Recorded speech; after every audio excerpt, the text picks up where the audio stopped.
How to change profile name in TikTok. There are a lot of reasons you might want to change your profile name on TikTok, and sometimes it can be hard to know where to start. In this video, I will show you how easy it is to change your profile name on the app, step by step. Whether you need to make a fresh start or just want to switch up your name, this video will help you. To get started, first open up the TikTok app and then go over to your profile by tapping on the profile icon at the bottom right corner of the screen.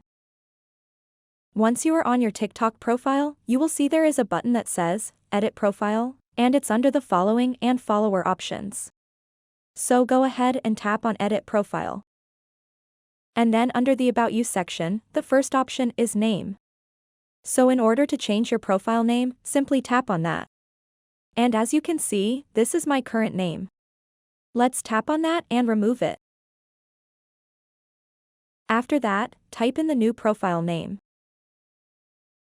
Once you do that, tap on Save at the top right corner of the screen to make the change. And boom, now you have successfully changed your profile name on TikTok. So that's it for this video.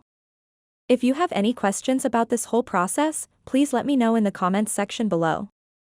And if this video helped you out, please give it a big thumbs up and subscribe to this channel for more tutorial videos like this one. Thank you so much for watching and have a good day.